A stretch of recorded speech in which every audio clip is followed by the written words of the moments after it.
विद्यार्थियों, आप भली भांति परिचित हैं कि आपका द्वितीय प्रश्न पत्र सामाजिक मानवशास्त्र का है, जिसे हम इंग्लिश में सोशल एंथ्रोपोलॉजी कहते हैं। उसका एक बहुत महत्वपूर्ण टॉपिक है जनजातीय समाज में जादू तथा धर्म।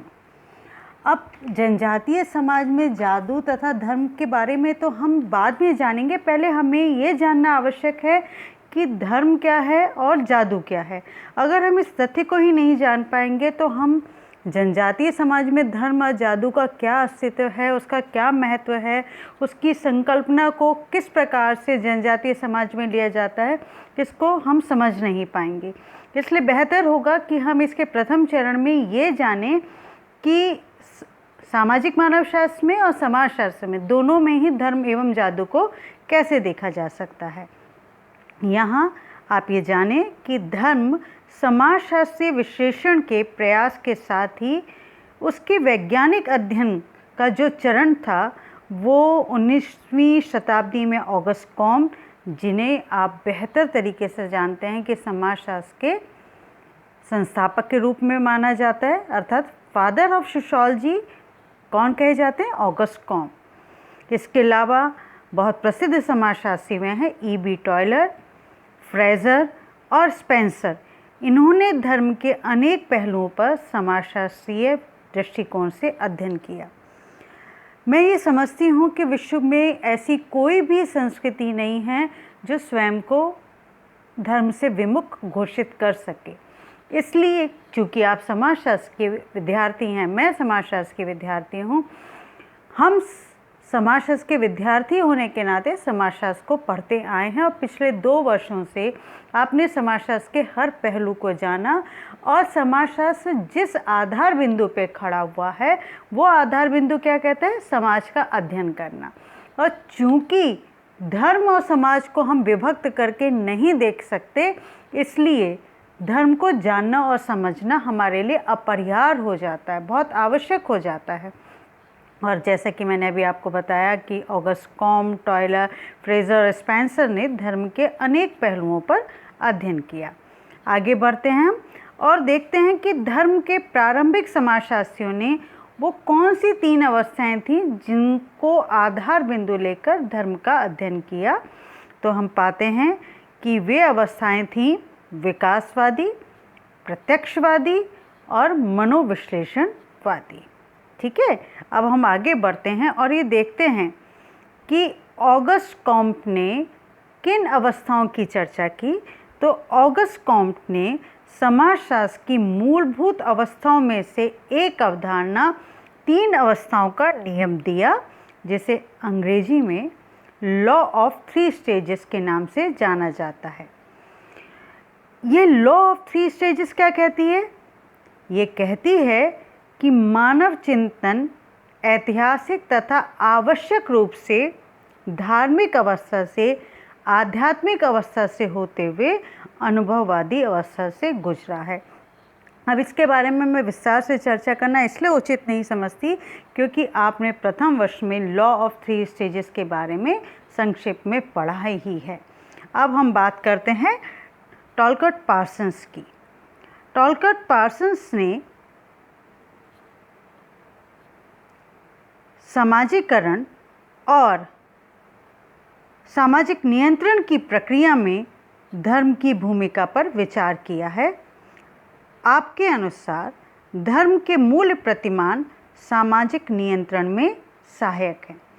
यहाँ महत्वपूर्ण बिंदु कौन सा है कि धर्म के मूल्य प्रतिमान सामाजिक नियंत्रण में सहायक हैं। आगे हम बढ़ते हैं और देखते हैं कि इमाइल दुर्खीम, जो कि एक बहुत प्रसिद्ध समाजशास्त्री रहे और जिन्होंने आत्महत्या का सिद्धांत जैसी महत्वपूर्ण अवधारणा दी, जिसे आप अपने प्रथम जो प्रश्न पत्र है, जो आपका फर्स्ट पेपर है 3rd ईयर में ही, उसमें आप पढ़ेंगे। तो इमाइल दुर्खीम अपनी किताब Elementary Forms of Religious Life में कहते हैं, जो कि 1912 में प्रकाशित हुई थी।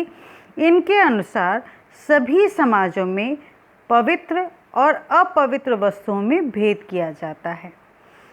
आप इस चीज़ से भली भांति परिचित हैं, चाहे वो भारतीय समाज हो, चाहे वो पश्चिमी संस्कृति हो, हम चाहे कितने भी शिक्षित क्यों ना हो जाएं, कितना भी आखिर ज्ञान क्यों ना प्राप्त कर लें, लेकिन बावजूद उसके पवित्र और अपवित्र वस्तुओं की जो अवधारणा है उससे हम स्वयं को विमुख नहीं कर सकते। और पवित्र वस्तुओं से संबंधित विश्वासों एवं क्रियाओं की एक संयुक्त व्यवस्था ही धर्म है, ऐसा दुर्खीम का मानना है।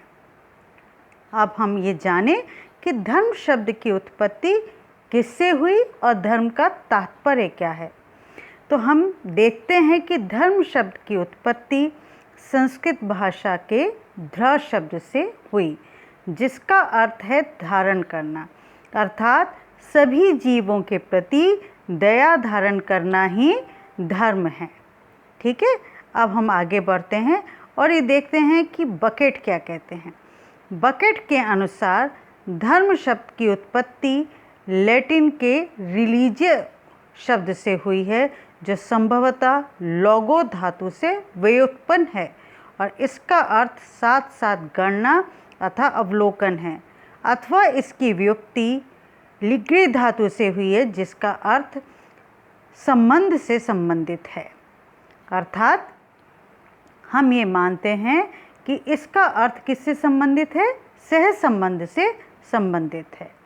अब हम बात करते हैं जेम्स फ्रेजर की, जिन्होंने अपनी कृति द गोल्डन बो में धर्म की परिभाषा निम्नलिखित शब्दों में दी है। वे कहते हैं, धर्म से मैं मनुष्य से श्रेष्ठ उन शक्तियों की संतुष्टि या आराधना समझता हूँ जिनके संबंध में यह विश्वास किया जाता है कि वे प्राकृतिक और मानव जीवन को मार्ग दिखाती हैं और नियंत्रित करती हैं।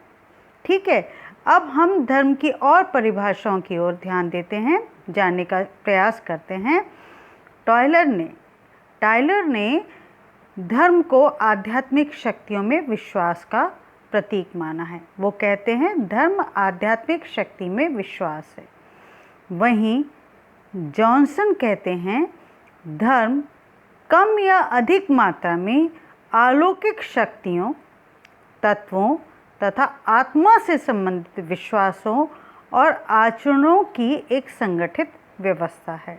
वहीं क्यूबर के अनुसार धर्म सांस्कृतिक जीवन से संबंधित व्यवहार का प्रतिमान है, जिसका निर्माण पवित्र विश्वासों, उनसे संबंधित विचारों एवं उन्हें अभिव्यक्त करने वाले बाह्य आचरणों आदि से होता है। देखिए, आपने ये समझा। अब हम एक कदम और आगे बढ़ते हैं। इस बात को आप समझिए कि धर्म आप और मुझसे परे एक वो अलौकिक शक्ति है जिसे ना तो हम स्पर्श कर सकते, जिसे हम खुली आँखों से या आँखों से, नेत्रों से हम देख ही नहीं सकते। धर्म मूलतः जिस आधार बिंदु पे टिका हुआ है वो क्या है, हमारा विश्वास।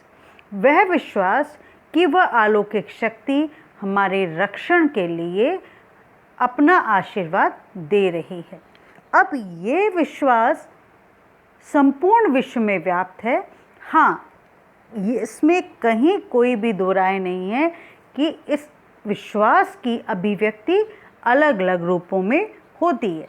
जैसे हिंदू धर्म में पूजा अर्चना का एक अलग तरीका है। हम ईश्वर की आराधना जिन नियमों और पालनों के आधार पर करते हैं, वो नियम और वो मान्यताएं पश्चिमी संस्कृति में जो धर्म है उसमें जो पालना होती है उससे बिल्कुल विपरीत है। लेकिन इसका मूल भाव क्या है?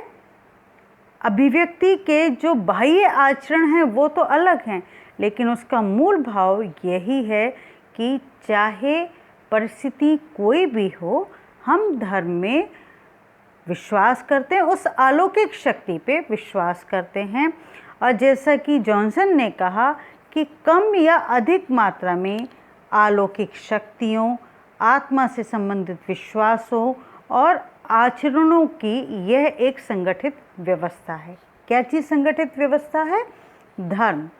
और धर्म सांस्कृतिक जीवन से संबंधित व्यवहार का प्रतिमान है, ये क्यूबर ने कहा।